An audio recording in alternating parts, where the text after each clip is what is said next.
اور ایک بڑی بات میں آپ کو بتاؤں، جو یہ پھیلایا جاتا ہے کہ جانوروں پر ظلم سیدنا امام غزالی رحمت اللہ تعالی علیہ کی بات میں پڑھ رہا تھا، حجت الاسلام، جن کی کتابیں پڑھ کر کے لوگ اللہ کے ولی بن گئے۔ امام غزالی کا نام سنا ہے؟ اتنی کتابیں انہوں نے لکھا، تصوف کے امام ہیں، علم کلام کے امام ہیں، منطق کے امام ہیں، فقہ و تصوف کے امام ہیں، بے شمار علوم و فنون کے دریا بہائے ہیں۔ اس حجت الاسلام امام غزالی رحمت اللہ علیہ کے انتقال کے بعد ان کے بھائی نے ان کو خواب میں دیکھا اور پوچھا آپ کے ساتھ اللہ نے کیا معاملہ فرمایا؟ امام غزالی فرماتے اللہ نے مجھے بخش دیا، میری لکھی ہوئی کتابیں، میری عبادتیں، ہزاروں کو جو میں نے پڑھایا وہ شاگرد، یہ ساری چیزوں کی وجہ سے نہیں، بس ایک کام کی وجہ سے۔ پوچھا وہ کون سا کام؟ کہا ایک بار میں کتاب لکھ رہا تھا اور سیاہی میں قلم ڈبو کر کے لکھا جاتا تھا، اور سیاہی جو بنتی تھی وہ پھلوں کے رس سے نکال کر کے، اور لکڑی کا قلم اس میں ڈبو کر کے لکھا جاتا تھا۔ تو میں لکھ رہا تھا کہ ایک مکھی آ کر سیاہی پر بیٹھ گئی، میں اپنا قلم روک لیا کہ ہو سکتا ہے وہ پیاسی ہو، پی کر چلی جائے۔ کافی دیر تک وہ مکھی اس سیاہی پر بیٹھی رہی اور پی کر کے جب وہ اڑ گئی تو پھر میں اپنا قلم چلاتا رہا۔ یہ بات تو زندگی میں آئی اور گئی، میں نے تو اس کو چھوٹا سمجھا تھا، لیکن میری موت کے بعد رب تبارک و تعالیٰ نے مجھے اٹھا کر فرمایا جس نے میری چھوٹی مخلوق پر رحم کیا، بس اس نیکی کی بنیاد پر میں تجھے جنت عطا کرتا ہوں۔ ایک جانور پر رحم کرنے کی بنیاد پر، ایک جانور پر رحم کرنے کی بنیاد پر، اور حدیث پاک میں، صحیح حدیث پاک میں یہ بھی ہے، ایک طوائف تھی جس نے مرتے ہوئے کتے کو بچایا تھا پانی پلا کر، اور اس بنیاد پر اس کی بخشش ہو گئی۔ طوائف تھی اور رحم کیا جانور پر تو اس کی بخشش ہو گئی۔ میں اسلام کی وہ چیزیں تمہیں بتا رہا ہوں جو دنیا تمہارے سامنے یہ چیزیں لانے سے عاجز ہے اور قاصر ہے، یہاں تک کہ اللہ کے نبی صلی اللہ تعالیٰ علیہ وسلم نے فرمایا جانور پر اگر تم نے ظلم کیا ہے تو جس طرح سے ظلم کرو گے قیامت کے دن یہ اپنے سینگوں کے ساتھ، اپنے کھروں کے ساتھ اٹھے گا اور اسی طرح سے اس کا بدلہ بھی دلایا جائے گا، وہ تمہیں مارے گا قیامت کے دن اور بدلہ لے گا۔ یہ بھی حدیث پاک میں۔ جانور پر ہمیں اس کے چہرے پر مارنے کا حکم نہیں ہے، اس کو اس کی طاقت سے زیادہ بوجھ ڈالنے کا حکم نہیں ہے۔ اللہ کے نبی صلی اللہ تعالیٰ علیہ وسلم کے پاس ایک صحابی آئے، اونٹ پالتے تھے، کہا ایک اونٹ بہت سرکش ہو گیا ہے، اور جب اونٹ سرکش ہو جاتا ہے نا کسی کی کھوپڑی کھینچ لیتا ہے، اب وہ اسی وقت سر کو پکڑ لیا تو آدمی وہیں ختم ہو جائے، وہ کسی کے قابو میں نہیں آ رہا تھا، حضور کے پاس آئے، رسول پاک صلی اللہ علیہ وسلم نے فرمایا چلو میں چلتا ہوں دیکھتا ہوں۔ صحابہ کہتے ہیں حضور جب چلنے لگے تو ہمیں خوف ہوا، ڈر ہوا کہ یہ اونٹ بدک گیا ہے، سرکش ہے، کہیں کچھ نقصان نہ پہنچا ہے، اور تنہا میرے مصطفیٰ صلی اللہ علیہ وسلم آگے بڑھتے چلے گئے۔ صحابہ کہتے ہیں ہمیں ڈر لگ رہا تھا، لیکن میرے عزیزوں وہ رحمت للعالمین ہے، سب کی رحمت بن کر آئے۔ نبی پاک صلی اللہ تعالیٰ علیہ وسلم جب قریب گئے تو اونٹ کوئی سرکشی نہیں کیا، کچھ نہیں۔ حضور پاک صلی اللہ تعالیٰ علیہ وسلم کے چہرے کے پاس اپنا منہ کرتا ہے اور اپنی زبان کو چپڑ چپڑ چپڑ کرتے ہوئے اپنی زبان ہلا رہا ہے، اور حضور پاک صلی اللہ تعالیٰ علیہ وسلم ایسے سنتے جا رہے ہیں جیسے کسی دانشور کی بات سن رہے ہیں۔ پھر نبی پاک صلی اللہ علیہ وسلم اونٹ کے مالک کی طرف متوجہ ہوئے اور کہا یہ اونٹ تیری شکایت کر رہا ہے، یہ اونٹ تیری شکایت کر رہا ہے، یہ سرکش اس لیے ہوا کہ تو اس کی طاقت سے زیادہ بوجھ اس پر ڈالتا ہے اور کھانا اس کو کم دیا کرتا ہے۔ کیا یہ بات صحیح ہے؟ وہ جو بدو تھے، جو اونٹ کے مالک تھے، انہوں نے چہرہ جھکا لیا اور کہا وعدہ کرتا ہوں حضور پاک صلی اللہ علیہ وسلم سے کہ اس سے زیادہ، اس کی طاقت سے زیادہ بوجھ نہیں ڈالوں گا، اور اس کا چارہ، اس کے کھانے کا انتظام روزانہ کیا کروں گا۔ نبی پاک صلی اللہ علیہ وسلم نے اس اونٹ کی رسی پکڑی اور مالک کو دے دیا، پھر وہ اونٹ اسی طرح تابعدار ہو کر نکل پڑا۔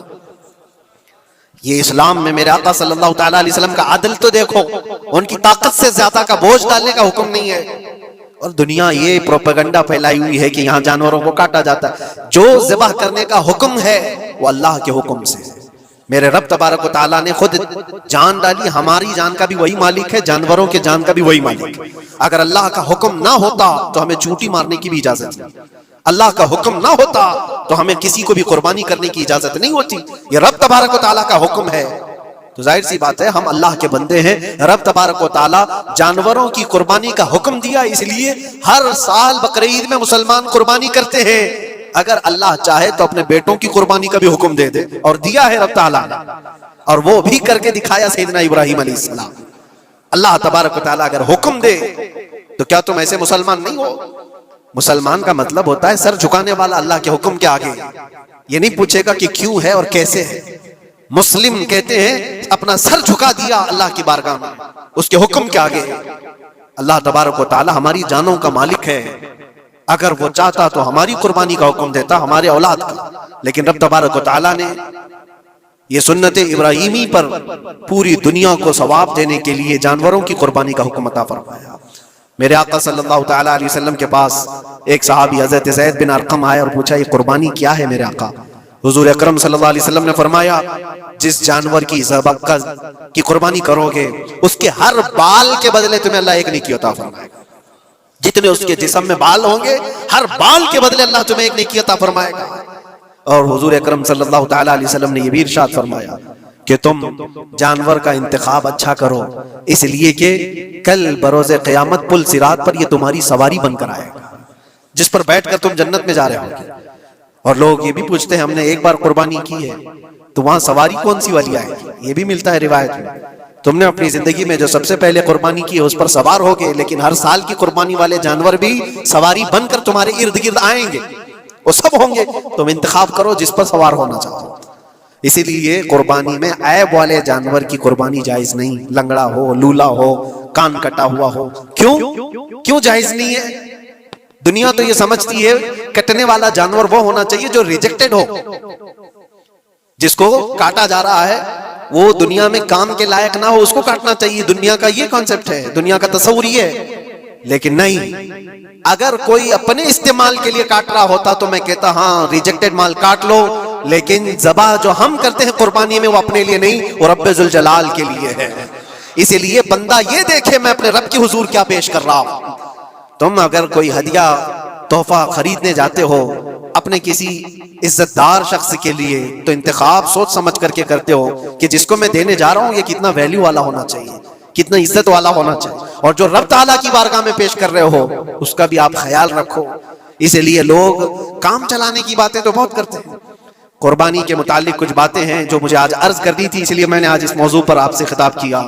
بہت سارے لوگ طرح طرح کے افواہیں بھی پھیلاتے ہیں، یہ تو ان غیر مسلموں کے اعتراضات کا میں نے جواب دیا۔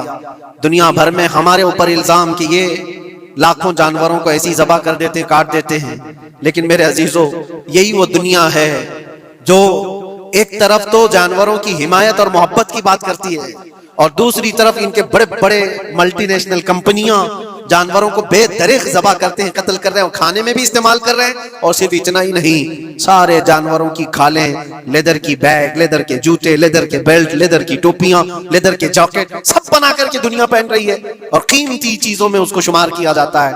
ان سے کوئی سوال نہیں کرتا کہ یہ سب چیزیں کہاں سے تم لائے، یہ سب چیزیں تم کہاں سے لائے؟ کیا بغیر کسی جانور کے ذبح کیے ہوئے اس کی کھال کا استعمال کرتے ہو؟ لیدر کا استعمال تو ساری دنیا بڑے فخر سے کر رہی ہے، حتیٰ کہ گھروں کے استعمال کرنے والے صوفے اور کرسیوں پر تک استعمال ہے، اپنی بیٹھنے والی گاڑیوں میں کار کی سیٹ پر تک استعمال ہے۔ تمہارے پہننے والے جوتے، تمہارے پہننے والے بیلٹ، تمہارے پہننے والے جاکٹ سب جگہ تمہارا استعمال ہے۔ اور صرف میں یہ نہیں کہہ رہا کہ دنیا میں صرف مسلمان استعمال کرتے ہیں، ساری دنیا لیدر کا استعمال کرتی ہے۔ یہ لیدر کہاں سے آتا ہے؟ تو یہ دغلا پن، یہ جو ڈبل رول ہے، ڈبل سٹینڈ، ایک طرف حمایت کی بات کرنا اور دوسری طرف بے دریغ ذبح بھی کرنا، یہ سب چیزیں دنیا کو بیوقوف بنانا اور اسلام کے خلاف ایک پروپیگنڈا پھیلانا۔ لیکن اے مسلمان، ذہن و دماغ میں کسی ایسے ماڈرن کلچر کے ایسا کوئی فریفتہ ہو، اس کی باتوں میں آ کر تم یہ سوچو کہ نہیں اتنے پیسے میں قربانی کے بجائے صدقہ کر دوں، کسی غریب کو دے دوں، ناجائز ہے۔ تمہارے اوپر سے قربانی کا وجوب ختم نہیں ہوگا، وہ اسی طرح سے باقی رہے گا اور گنہگار بھی رہو گے۔ اللہ کریم سے زیادہ تم رحم کرنے والے نہیں ہو، اللہ ارحم الراحمین ہے۔ اللہ ارحم الراحمین ہے، جب وہ حکم عطا فرما رہا ہے تو کیا تمہارے دل میں اس سے بھی زیادہ رحم ہے؟ قربانی کے دنوں میں صرف قربانی ہی ہوگی۔ اب کچھ جو چیزیں ایسی ہیں پھیلائی گئی، دیکھیں ایک بات میں آپ کو بتاؤں، اللہ کے نبی صلی اللہ تعالی علیہ وسلم رحمت للعالمین ہے، سب کا ماننا عقیدہ ہے، وہ رحمت للعالمین رسول صلی اللہ علیہ وسلم نے خود اپنے ہاتھوں سے قربانی فرمائی، اور ایک دو نہیں، 100 اونٹ آئے تھے جس میں سے 63 اونٹوں کو میرے آقا صلی اللہ علیہ وسلم نے نحر فرمایا، 63 اونٹوں کو خود حضور نے ذبح فرمایا، اور اس کے بعد حضرت علی مرتضی شیر خدا رضی اللہ تعالیٰ عنہ کو دیا، باقی کے اونٹوں کو تم ذبح کرو۔ نبی پاک صلی اللہ تعالیٰ علیہ وسلم نے یہ جو 100 اونٹوں کو ذبح فرمایا تھا یہ اپنے حج کے موقع پر، اور اس کے علاوہ ایک حدیث پاک میں یہ بھی ہے، حضور اکرم صلی اللہ علیہ وسلم نے جو 2 چت کبرے بکرے ذبح کیے تھے۔ چت کبرے کس کو کہتے ہیں؟ 2 کلر والے، بلیک اینڈ وائٹ جو ہوتے ہیں، ابلق ان کو کہتے ہیں عربی میں، 2 مینڈے ذبح فرمائے، ایک نبی پاک صلی اللہ تعالی علیہ وسلم نے اپنی جانب سے قربان فرمایا اور دوسرا پوری امت کی طرف سے قربان فرمایا. یہ رسول پاک صلی اللہ تعالی علیہ وسلم کے، اسی لیے تو میں عرض کرتا ہوں میرے عزیزو، ہمارے امام نے سچ کہا، جو نہ بھولا ہم غریبوں کو رضا، یاد اس کی اپنی عادت کیجئے. قربانی سال میں ایک مرتبہ ہو رہی ہے، رسول پاک صلی اللہ تعالی علیہ وسلم قربان کر دیتے اپنے نام سے، وہ تو کیا ہی، لیکن قیامت تک آنے والی اپنی امت کی طرف سے بھی خود اپنے ہاتھ سے قربانی فرمائے.